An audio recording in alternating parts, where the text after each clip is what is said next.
La Estocada presenta.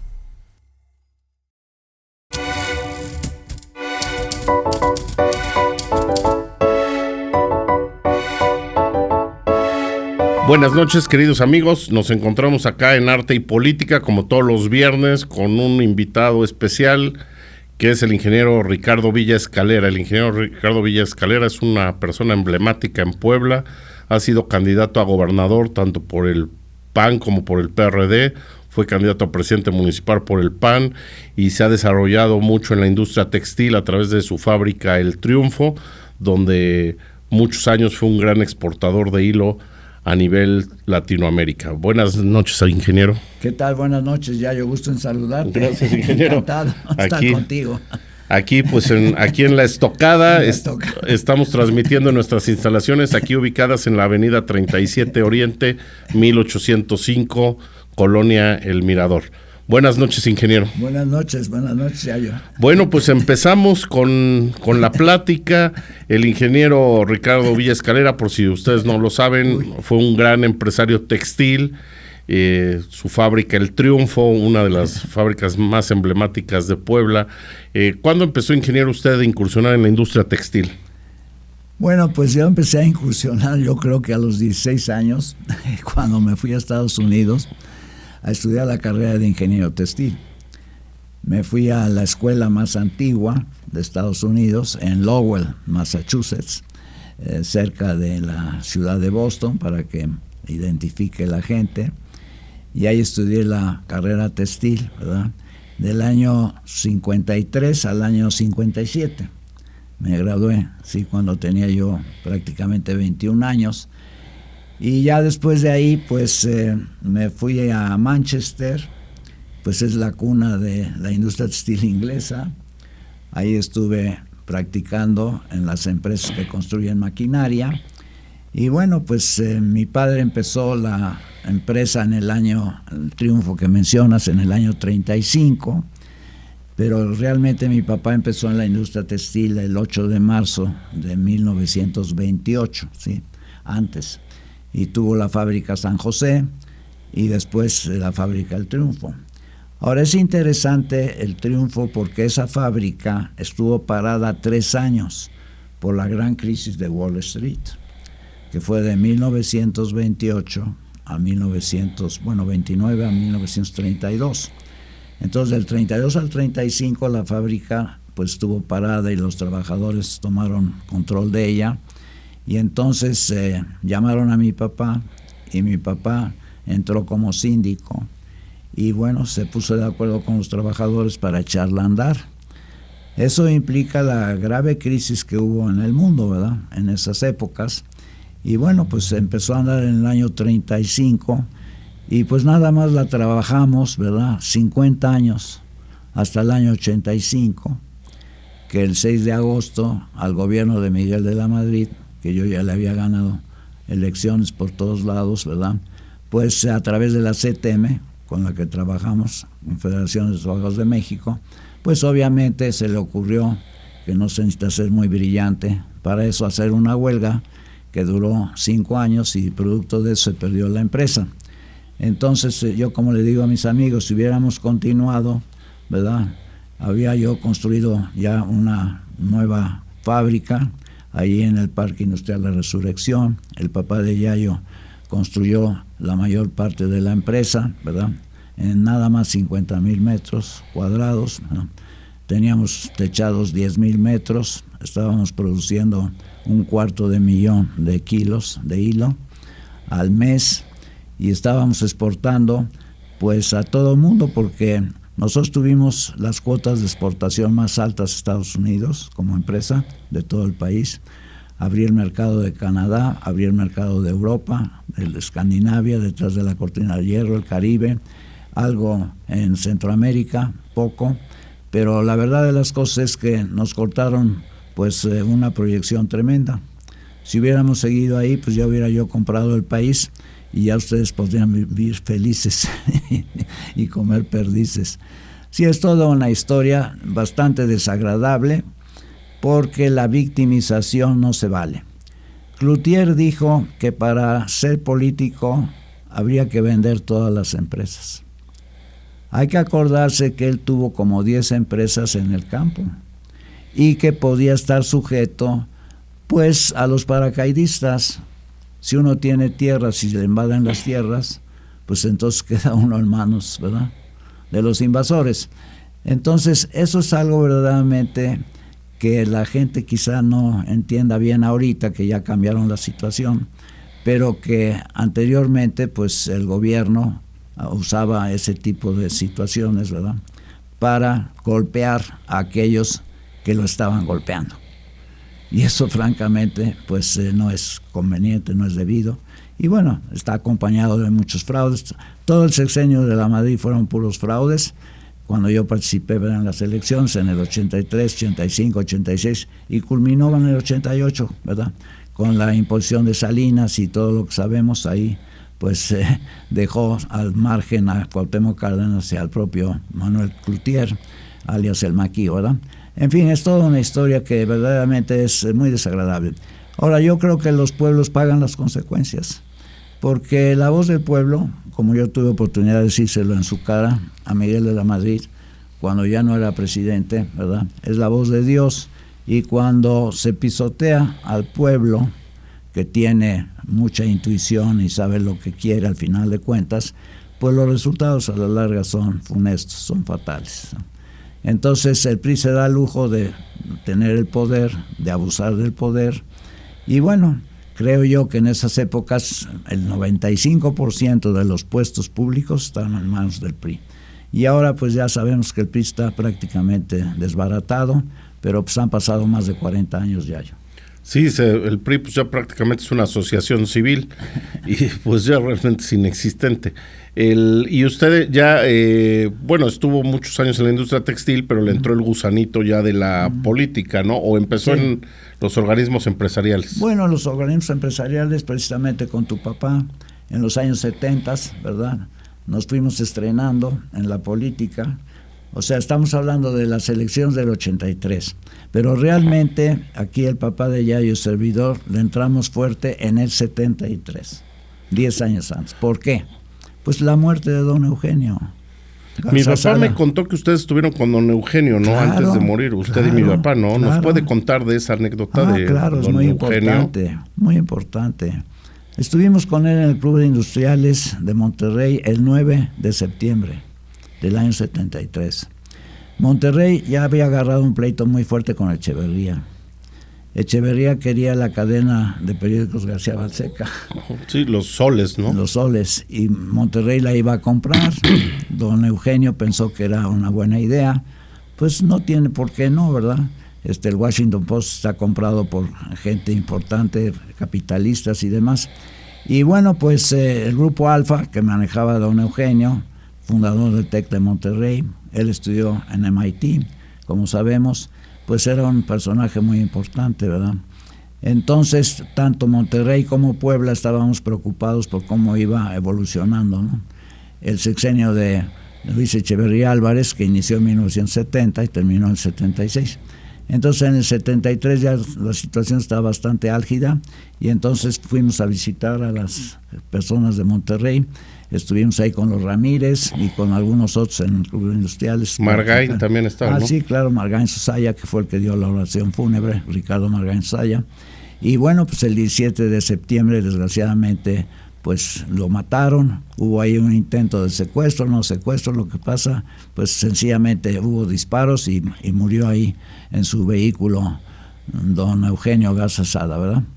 Y después, en el próximo mes, que ya empezó la cosa a ponerse peor, ¿verdad?, Fernando Aranguren, un empresario joven de Guadalajara, el 18 de octubre, pues lo mataron.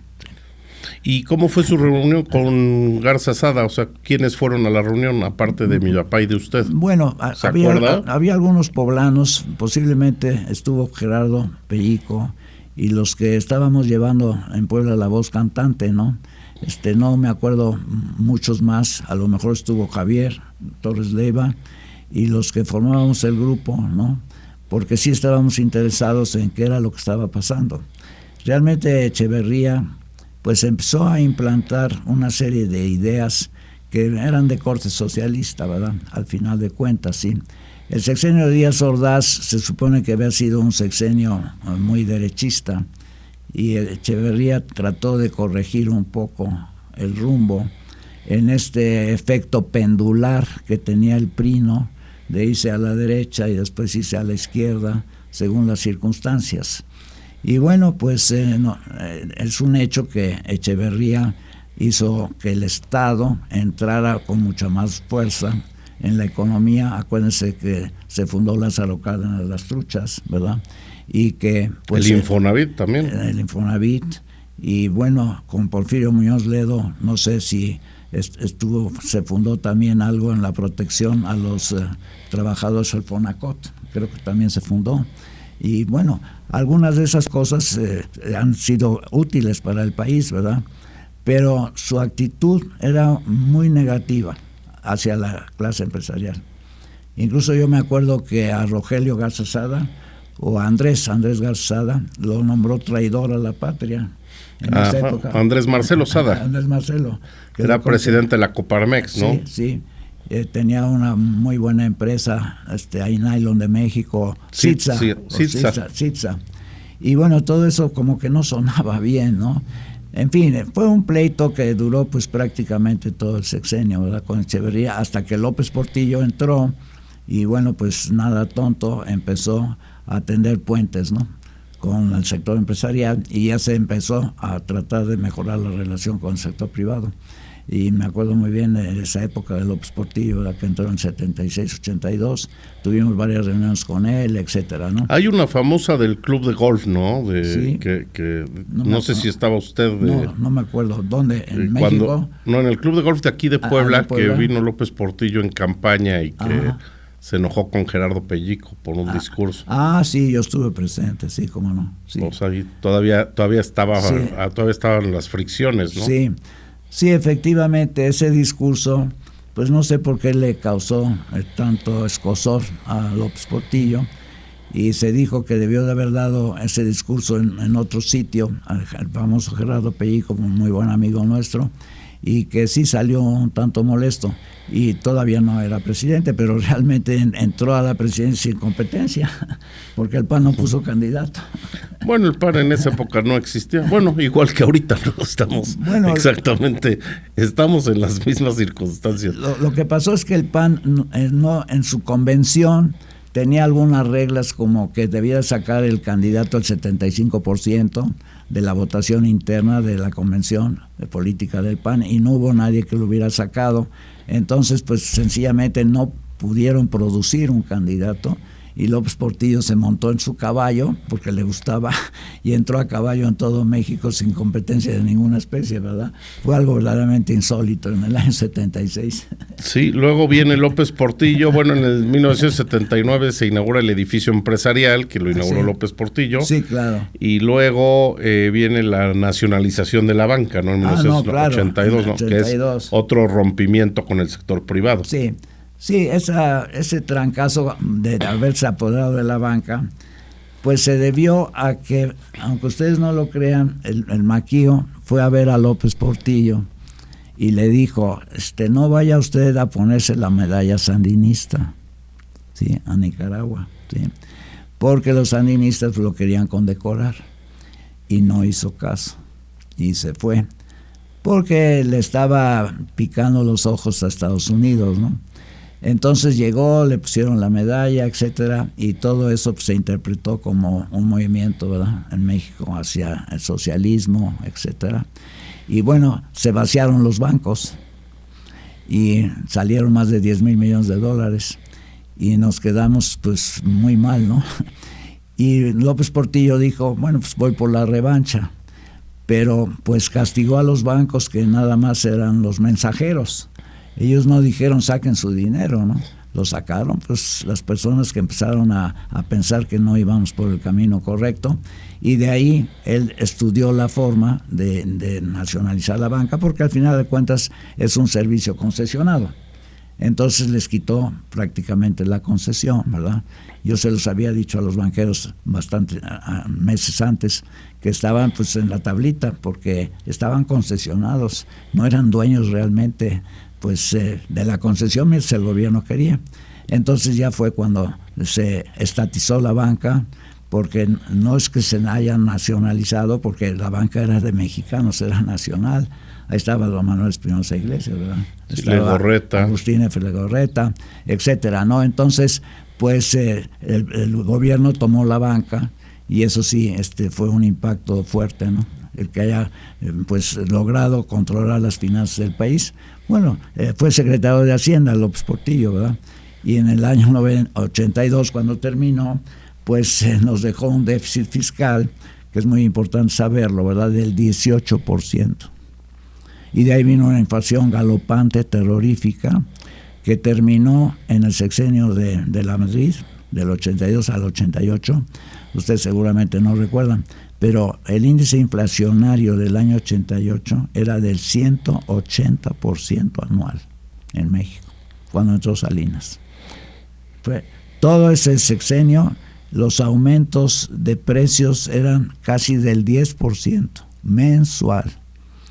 Cuando nos quitaron la empresa en el año 85, el aumento salarial que fue decretado, dada la inflación que era muy fuerte, fue para un año del 75%, el aumento salarial. Así que, pues la verdad de las cosas, que el sexenio de la Madrid, producto de esta situación tan difícil, tuvo el peor crecimiento que ha tenido México en su historia, el 0.3% anual promedio en todo el sexenio. ¿Sí? Y luego la tragedia del temblor, ¿no, ingeniero? Bueno, también en el eso 85 fue, la afectó aunque mucho. fue una causa Sí, natural, claro, pero sí, vino sí. a afectar mucho, ¿no? Sí, no, desde luego. Y ahí fue realmente donde la izquierda creció muy fuerte en la Ciudad de México, ¿no? Pues sí. A raíz de No. que el gobierno se quedó paralizado, ¿no? Sí, No hicieron claro, nada, ¿no? claro. No hubo una acción del gobierno eficaz. El día del temblor yo estaba en Washington persiguiendo a Miguel de la Madrid, porque iba a hablar en la ONU en septiembre 19, yo estaba ahí, y llegué a la embajada, ya nos habían cerrado la fábrica, ¿verdad?, el 6 de agosto. Entonces intuitivamente me fui para allá, y llego a la embajada y me dice, algo sucedió en México, no nos podemos comunicar. El temblor, como todos sabemos, fue a las 7 de la mañana con 19 minutos, y yo llegué como a las 9, y bueno, pues ya poco a poco nos dimos cuenta de eso. Yo iba para que me dieran un pase para llegar allá a la ONU, porque en septiembre todos los grandes jefes de Estado hablan en la ONU, como se habrán dado cuenta. Entonces, pues yo ya no llegué, y de la Madrid menos, ¿verdad?, etcétera, etcétera. Y sí, bueno, yo tuve muchas relaciones en Washington, ¿verdad? Estuve yendo muchas veces precisamente por todo el asunto democrático de México, de la antidemocracia que estaba practicando el PRI. Pero me dijeron que tenían disponibles $200 millones para apoyarnos con una llamada que hiciera el presidente, sí, y nunca la hizo, nunca quiso. Bueno, estamos aquí con el ingeniero Ricardo Villa Escalera. Vamos a comerciales porque vivimos de nuestros anunciantes, y regresamos en esta interesante plática con un personaje emblemático de Puebla, el ingeniero Ricardo Villa Escalera.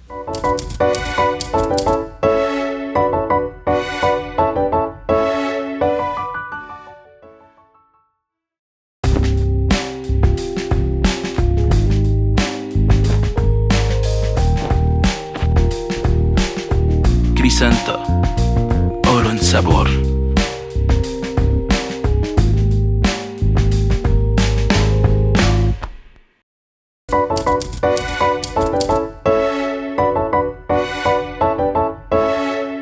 Buenas noches, estamos acá de Arte y Política, seguimos con nuestro querido amigo el ingeniero Ricardo Villa Escalera, que aparte de todo, pues fue de los mejores amigos de mi padre, Claro, y lo reconocemos como una gente casi de la familia. Muy amables. Y pues le agradecemos mucho que esté aquí con nosotros. Encantado. Usted, ingeniero, pues es un agente de mundo, ha estudiado pues, Sí. en Inglaterra, ha estudiado en Estados Unidos, es exportador, Sí. politólogo, De todo. realmente le sabe de todo a todo, profesor. de economía.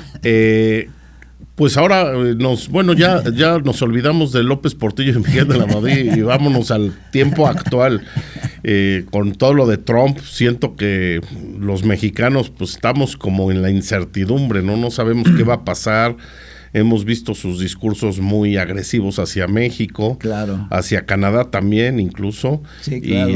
y pues no sabemos qué va a pasar, o sea, vemos que traemos temas muy delicados como es el fentanilo, como es la migración, como es la inseguridad, pero usted ¿cómo ve a Trump desde su óptica, ingeniero? Pues miren, yo empezaría por lo siguiente, y me extraña que en México no se haya pensado en eso. Tenemos 11 millones de indocumentados. Bueno, ¿y qué?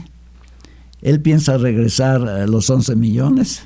Pues me imagino que no, ¿verdad? Es una barbaridad de gente. Ya se lo han dicho en Estados Unidos.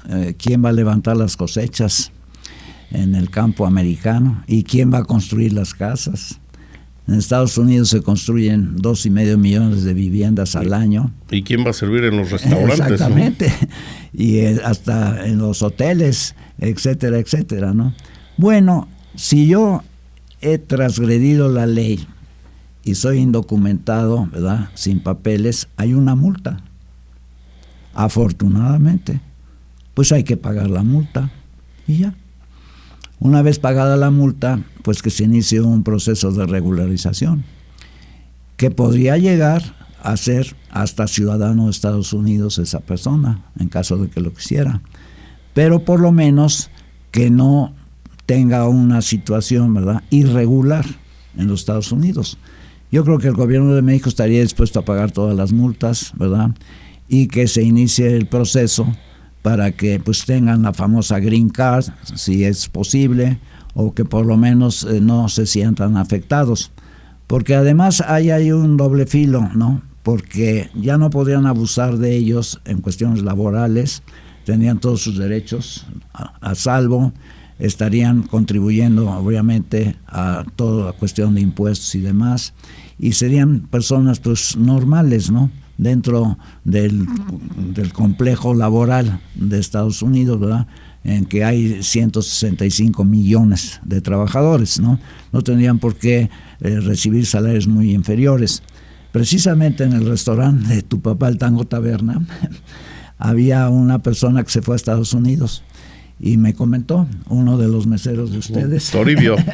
Sí, me decía que estuvo ahí por Milwaukee o por Wisconsin o por ahí muy cerca de Chicago, y hacían las empacadoras y ese tipo de empresas, que a él, por ejemplo, le pagaban $20 la hora, y por el mismo trabajo al americano le pagaban $40 la hora, o sea, el doble, ¿no? Entonces ese tipo de explotación pues no debía de existir. Pues es una esclavitud realmente, sí, ¿no? Sí, es un abuso, ¿no? Y los empleadores, como se llama ahí también, a los americanos, pues abusan de eso porque saben que un indocumentado pues no tiene ahora sí que ninguna protección laboral, y yo creo que eso está muy mal, ¿no? Entonces a mí me extraña que el gobierno de México no haya hecho el esfuerzo porque esos indocumentados, ¿verdad?, se documenten y ya está, al final de cuentas, ¿no? ¿Para qué tanta historia? Ahora deben de llevar una ficha que ellos mismos se hacen para que ese mote que está poniendo Trump de que son unos asesinos, unos violadores y etcétera, etcétera, ¿verdad?, que somos lo peor del mundo, pues que ellos puedan demostrar que no es el caso. Incluso pues están contribuyendo a hacer América más grande, ¿no? Make America Great Again. Esa es la realidad, ¿no? Entonces yo creo que ahí pues hemos fallado, o les hemos fallado a los indocumentados. Esa es la realidad.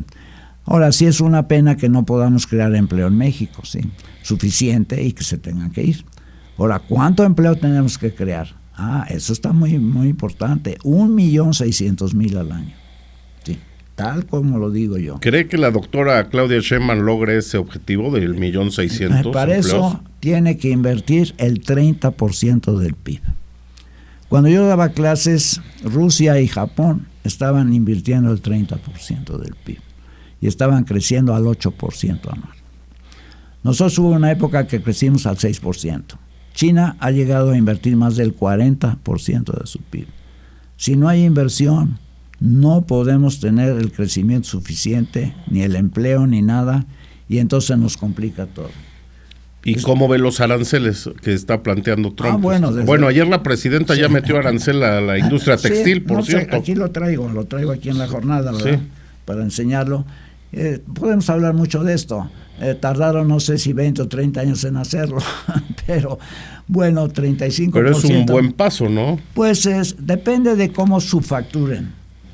Sí, porque miren, si una mercancía vale 100 pesos y se le mete el 35%, pues muy bien, ¿verdad? Entonces el precio queda en 135, ¿sí? Pero ¿qué tal que subfacturen y que la pongan en 50 pesos? Ese es otro problema. Entonces el 35% de 50 pesos ya no es lo mismo, y entonces pues los chinos pueden seguirnos mandando productos, ¿no?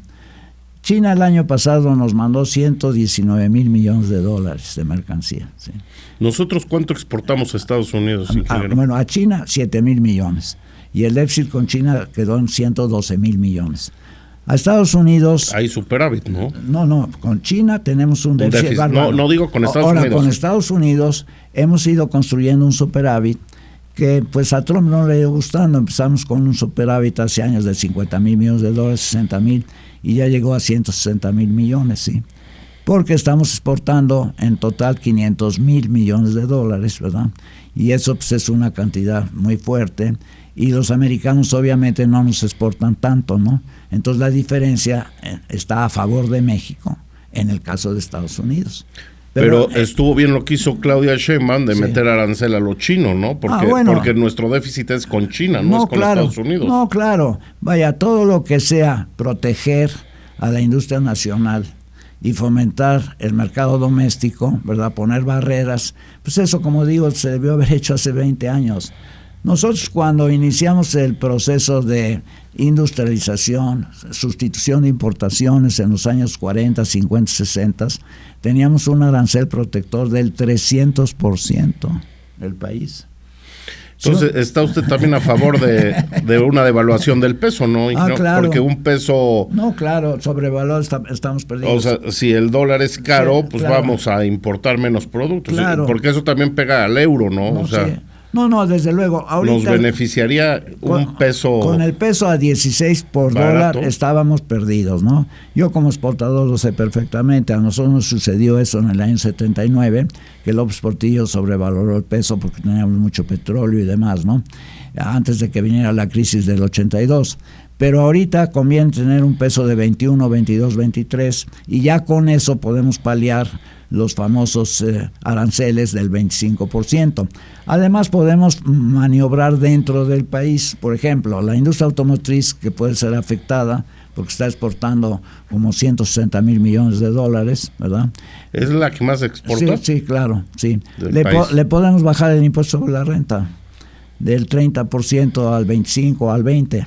Trump va a bajar el impuesto sobre la renta, claro, ya vio, ¿no? Claro. Del 21 al 16. Así es. Y también podemos bajar los IVAs.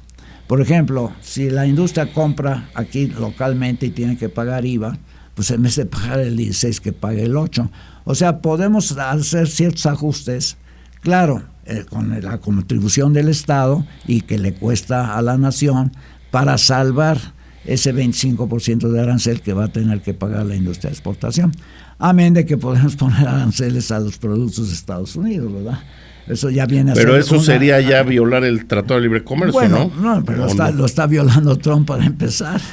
Él no tiene ningún derecho a poner un arancel nada más porque quiere. ¿Cree que sí lo ponga o porque, no, porque hay gente que me dice que Trump, una cosa es candidato y otra presidente, pero ¿cree que sí lo va a poner el arancel? Bueno, es que todo está relacionado, ¿verdad? Él viene con el garrote, por decirlo así, de los aranceles, para proteger sus fronteras de la migración y del famoso fentanilo. Y entonces ahí tenemos que hablar del puerto de Manzanillo y tenemos que hablar de muchas otras cosas. La frontera sur, vamos empezando por el principio. La frontera tiene que sur, blindar. Vaya, toda Centroamérica que tiene 35, 40 millones se está desangrando, es la palabra que yo uso.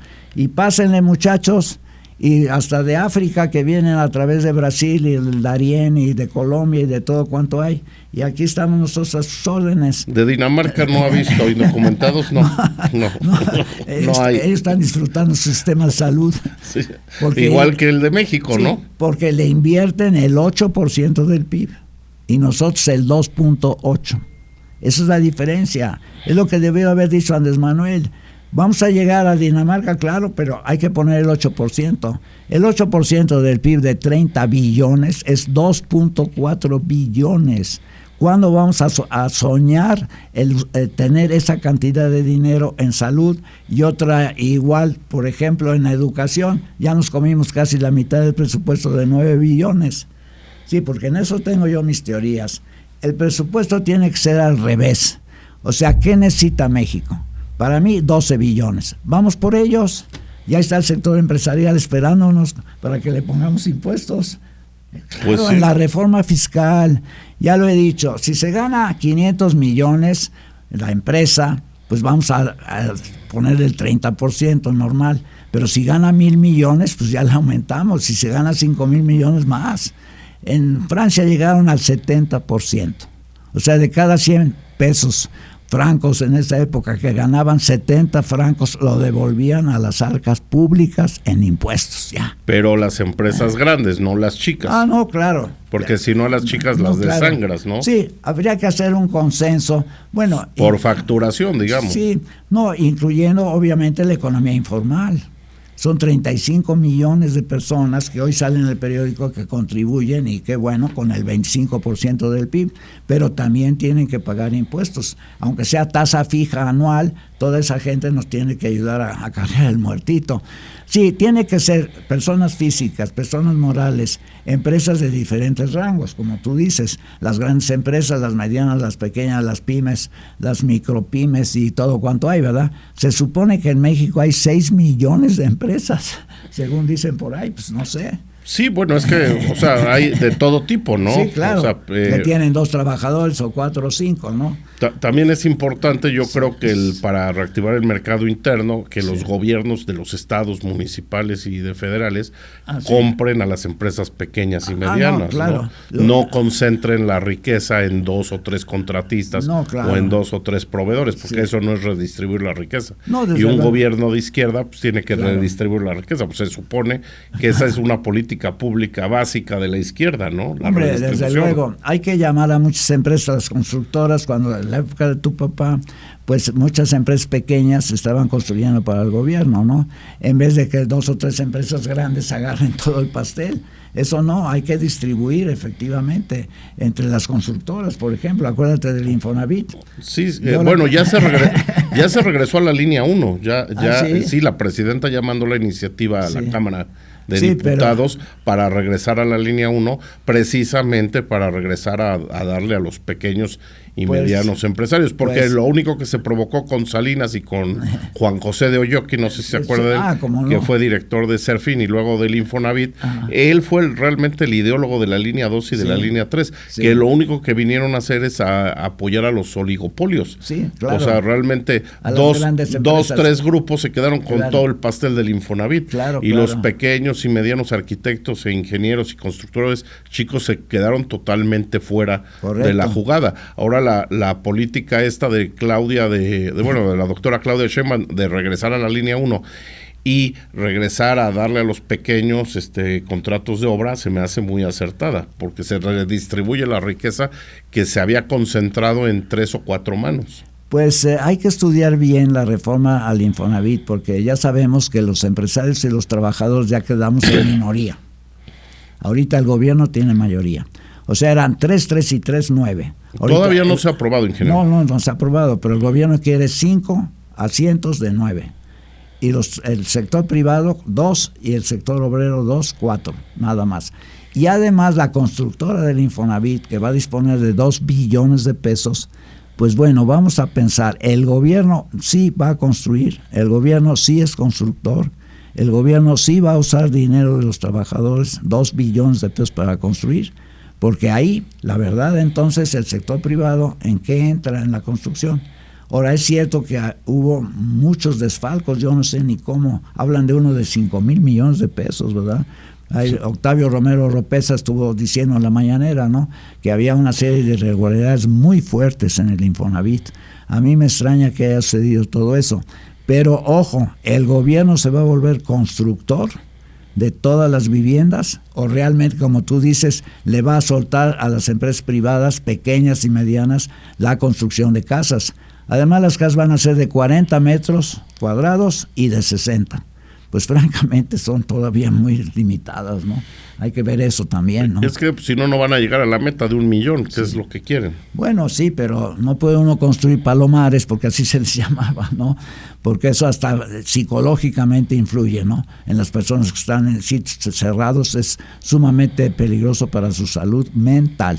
Así que tenemos que estudiar muy a fondo todo el Infonavit todavía, ¿eh? Eso es muy importante. Bueno, pues vamos a corte y regresamos con el último bloque. Estamos aquí con el ingeniero Ricardo Villa Escalera.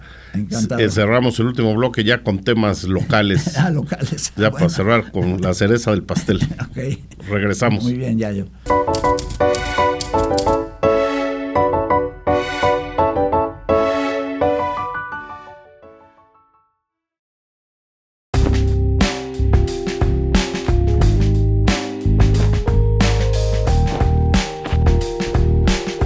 Crisanto, oro en sabor.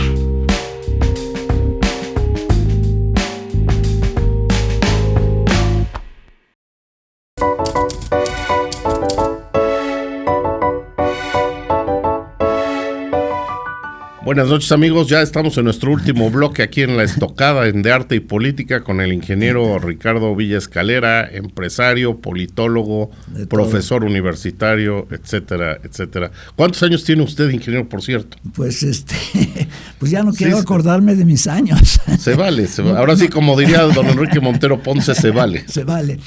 Miren, esto de la edad, realmente pues sí es un problema, ¿verdad? Voy a empezar por decir que mi papá, como tú lo conociste, vivió 100 años. Yo tengo 88. Y bueno, la verdad... Está muy bien conservado, sí, la verdad, ingeniero. A mí me gustaría ser eterno, por supuesto, y a todos ustedes también. Y espero que tenga yo en esa eternidad mundana la posibilidad de ordenar bien México y también ahora sí que presumiendo un poquito el resto de la humanidad, ¿no? Porque se ve que anda por muy malos pasos y hemos perdido el gobierno mundial. La ONU ya no representa lo que debía representar, ¿verdad? Esa es la realidad. Así que en esto de las edades, una vez le preguntaron a mi papá, cuando tenía como 95 años, oiga, don Ricardo, y en la vida, ¿cuál ha sido su mejor aliado? Así de plano. ¿No lo mencionó usted? No. No, al contrario, mi papá dio una respuesta filosófica sensacional. Mi mejor aliado ha sido el tiempo.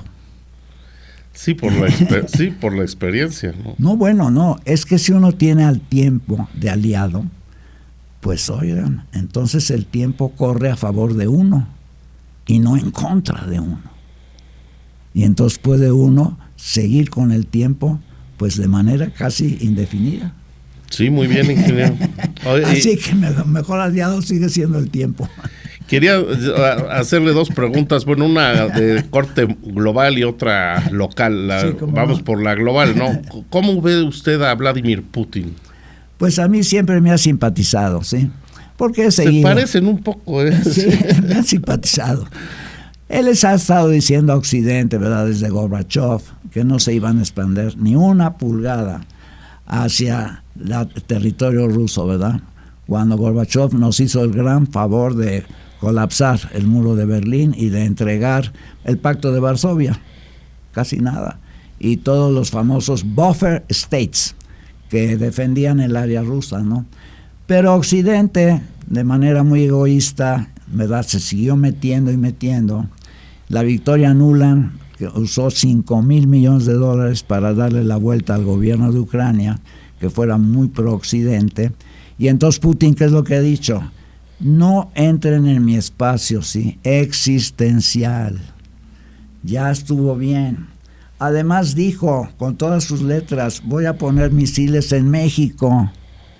¿Qué les parecería a los Estados Unidos en plan de broma? Pues ¿por qué quieren ponérmelos aquí junto, no? Entonces lo estuvieron hostigando y hostigando hasta que en febrero de hace 2 años ya decidió invadir Ucrania. Pero ahorita estoy leyendo hoy en el periódico que ya con Trump ya se va a entender, nada más pide que le respeten algunas de las áreas de Ucrania. Ucrania tiene 600,000 kilómetros cuadrados. Y es el granero de Europa. Claro, aparte, ¿no? más grande que la península ibérica. que tiene 500,000 kilómetros, sí. ¿Usted cree la teoría esa que dicen que Trump ya pactó la caída del presidente de Siria a cambio de la caída de Zelensky en Ucrania? Pues es posible. ¿Que fue un trueque? Es posible, porque a mí me extraña que los rusos se hayan salido y ahora hasta Israel está bombardeando su base naval que tenían en Siria. Es el colmo, ¿verdad? Porque estaban apoyando desde hace tiempo a Siria. Y bueno, pues es un precio relativamente barato, ¿no? Sí, yo creo que Zelensky se ha excedido. Además, ¿cuántos muertos hay? Eso es algo que no se sabe, pero yo tengo datos de que hay por lo menos 600,000 ucranianos muertos. ¿Y rusos cuántos? ¿Qué tal que haya 200,000? Son 800,000. Y estamos gritando por 44,000 de Israel con Gaza. Claro que Gaza no tiene ni cómo defenderse, y eso sí ha sido una atrocidad, eso es indiscutible, ¿verdad? Pero, ¿cuánto ha sacrificado Zelensky de su población? ¿A cambio de qué? Se ha perdido territorio. Ahí está la central nuclear más grande de toda Europa. Ucrania le tuvo que devolver, cuando se separó de Rusia, todas las armas atómicas a Rusia. Ahora Putin tiene un proyectil que va a 3 kilómetros por segundo, ¿verdad? Y que puede estar en París en 8 minutos y que es indestructible, nadie lo puede parar. Entonces ya tiene muchas armas. Estados Unidos está atrasadísimo en eso, por lo menos 5 años el Pentágono. Entonces yo creo que Trump va a negociar con Putin, es lo normal. ¿Para qué seguir perdiendo vidas? Y eso de que Rusia va a querer invadir toda Europa, eso es una fantasía, eso no existe. Europa ya se quedó sin política exterior, ese es un grave problema, y es responsabilidad de Alemania básicamente. ¿Tú qué opinas, Yayo? Pues yo opino que sí está complicado el tema, no sé qué vaya a pasar con Ucrania. Yo tampoco veo al presidente Putin con el afán de quedarse con toda Ucrania. Lo que anda tampoco buscando es lo que Stalin implementó, que es como un colchón, claro, para que no entren a Rusia, ¿no?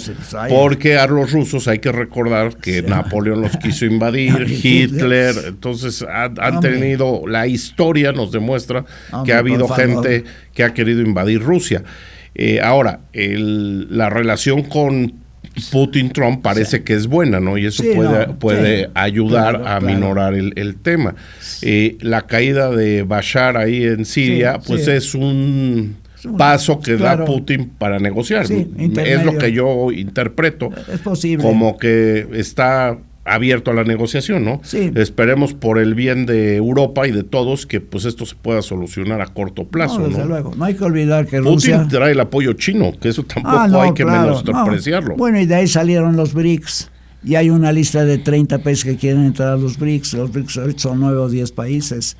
Y bueno, ahora Trump dice que si se van a su divisa, digamos, personal de los BRICS, que les va a poner ahí un impuesto del 100% y que no les va a dejar comercializar. Acuérdense que Estados Unidos le robó a Rusia 300,000 millones de dólares que tenía fuera de Rusia, se los confiscó, se los congeló. Pues eso es un robo. Bueno, lo que nadie dice, que los que más le robaron a Rusia fueron los suizos, porque cuando se cayeron los zares, todo el dinero de los zares estaba en Suiza, que Lenin vivió en Suiza. Sí, claro. Lenin salió de Suiza para tomar el poder en Rusia. Lo dejaron entrar.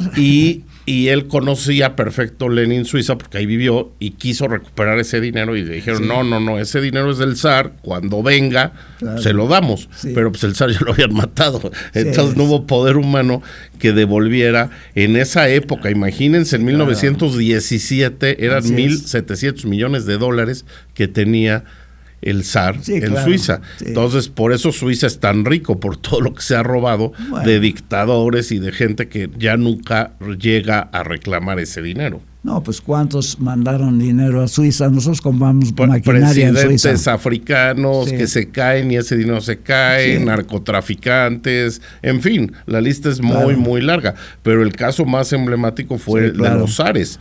Bueno, y también está el caso de los nazis, que también tenían dinero en Suiza, que el gobierno alemán nunca pudo recuperar. Nunca. Los suizos llegaron a cobrar porque uno tuviera dinero en Suiza, así de fácil. Y Suiza no pertenece a la Unión Europea. No, claro, son neutrales. precisamente para no dar a conocer la lista de sus clientes, Sí. porque si sale la lista de sus clientes nos vamos a espantar un poco Sí. de todos los que están ahí. Es como un paraíso fiscal, como Paraíso, los Panama ajá, Papers, como Andorra o Sí, como claro. Luxemburgo, o las islas estas. Liechtenstein, Sí, que está exactamente. también muy, Vaduz, conozco Vaduz, está, Sí. está a 2 horas de Zurich, Sí. precioso. O a lo mejor Andorra, donde están algunos mexicanos con su Sí, lana. sí, conocidos. Pues ahí estaba el Juan Collado, ¿no? Exactamente. Entre otros. Sí, qué barbaridad. No, y hay que recordar que Rusia puso 22 millones de muertos en la guerra para parar a Hitler, ¿verdad? O sea que son naciones que verdaderamente, comparadas con nosotros, que no hemos pasado por esos traumas y que ahora estén tratando de destruirlas, por decirlo así, y que Biden esté autorizando con el Congreso los $100,000 millones en armas, una parte para Israel, otra parte para Ucrania. Bueno, nos parece fuera de contexto a nivel mundial, ¿verdad? Ojalá y todo esto se pare y haya paz y concordia, ¿verdad? Que es lo que tenemos que tener en el mundo, y no tanta guerra. Sí, muy bien, ingeniero. Para concluir, quisiera preguntarle cómo ve a nuestro nuevo gobernador Alejandro Armenta. Sí. Sé que usted guarda una buena relación con claro. él. No, desde luego. Bueno, pues le deseamos lo mejor, ¿verdad? Tiene un presupuesto de 126,000 millones este año. Está bueno. Está bueno. En sus 6 años, pues si hace uno la multiplicación, pues ya serían casi 800,000 millones. Tiene sus ideas de cómo hacer pues varias empresas, por ejemplo, para construir semiconductores, ¿verdad? También paneles solares, apoyar al campo. En fin, hay muchas cuestiones en Puebla. Tenemos 6,5 millones de poblanos, pero sabemos que 4 millones no están muy bien, ¿verdad? Puebla es el 4º lugar en pobreza en todo el país, de estado, ¿no? Entonces hay mucho que hacer. Ojalá y pueda él vincular sus políticas públicas con las ideas de la sociedad, ¿sí? De la ciudadanía, y que juntos podamos construir la nueva Puebla que queremos, ¿verdad? Incluyendo a Pepe Echeverría en el municipio, ¿verdad? Porque va a administrar 7,300 millones, no sé si sepas. Sí, es muy poco. Es muy poco. Tiene menos presupuesto que la UAP. Sí, yo siempre dije que el municipio debería tener por lo menos 10,000 millones, ¿verdad? Para 1,800,000 personas. Entonces, pues entre Pepe y Alejandro, pues ojalá y sacamos a Puebla adelante con transparencia, con honestidad, con eficacia y con participación ciudadana. Creo que los gobiernos ahora tienen que hacer uso realmente en buen plan de las ideas de los ciudadanos, de la cooperación de los ciudadanos, porque ya la ciudadanía quiere empoderarse y además estamos luchando por una ley de participación ciudadana aquí en el Congreso del Estado, dicho sea de paso, a través de un grupo que tenemos que se llama Opción Ciudadana, y creo que vamos avanzando ahí con la diputada Katia, que nos atendió muy bien la última vez que estuvimos con ella. Entonces, todo es sumar fuerzas y tomar buenas decisiones, porque la mies es mucha, los segadores son pocos y realmente los objetivos deben de ser magníficos para todos, ¿no? Pero son difíciles de construir en algunos momentos si no hay la sinergia de todas las fuerzas sociales, ¿verdad? Esperamos que Alejandro Armenta lo logre. Ojalá, estoy seguro que va a ser un gran esfuerzo en esa dirección, lo mismo que Pepe. Pues muchas gracias, ingeniero. Pues les agradecemos a todos pues que nos sigan viendo aquí en la estocada y de arte y política. Claro. Y también les queremos desear a todos una feliz Navidad, porque ya la próxima semana es Navidad y el próximo programa es hasta el próximo viernes. Que tengan una feliz Navidad en compañía de sus seres queridos. Claro. Que el 2025 sea un año lleno de éxitos, de salud para todos. Ahora, después de la pandemia, todos valoramos más la salud, claro, que luego no le poníamos mucho énfasis, pero es algo prioritario. Y pues, ingeniero, muchas gracias por acompañarnos. Encantado, y Yayo. Pues un saludo a la familia. Muchas gracias y feliz Navidad. Sí, claro igualmente. Que sí, y a su esposa y a sus hijos. Muchas gracias, muy amable, Yayo. Que pasen unas excelentes fiestas. Que tengamos un gran año. Y que el 2025 sea bueno para todos. Ah, sí, claro. Sí. Que sea un gran año. Y hasta para Claudia Sheinbaum. No, pues es la prioridad. O sea, si le va bien a nuestra presidenta, nos va bien a todos los mexicanos. Pues sí, claro. Como mexicanos debemos de querer que le vaya bien a nuestros gobernantes, porque pues claro, todos vamos en el mismo barco. Así realmente. No, sí, si le va mal, nos va mal a nosotros también. Pues sí, que tome bien las decisiones, ¿verdad? Sí, claro que sí. Yo tengo fe que sí que sí vamos a salir adelante y que el torbellino Trump en una de esas hasta nos conviene para México. Puede Pues sí, ser, si lo pues sí. sabemos aprovechar, Sí, claro. lograr traer a las empresas el nearshoring, todo Sí, eso no, puede claro. beneficiar mucho No, y a controlar México. el fentanilo, ¿verdad? Sí, Eso está muy el tema de la importante. seguridad, sí, Claro, pero está muy involucrado en eso. sí. Yo tengo también mucha esperanza con Omar García Harfuch. Sí. Se ve un secretario joven de empuje, Sí, claro. capaz, No tiene que- una responsabilidad bárbara. impresionante, sí. Sí, claro. Pero bueno, pues Ojalá y logre buenos resultados. sí, pues muchas gracias a todos y nos vemos la próxima semana aquí en De Arte y ¿Cómo no? Política, viernes 8 p.m. en La Estocada. Muchas gracias a todos. Muy bien. Buenas noches. Hasta luego.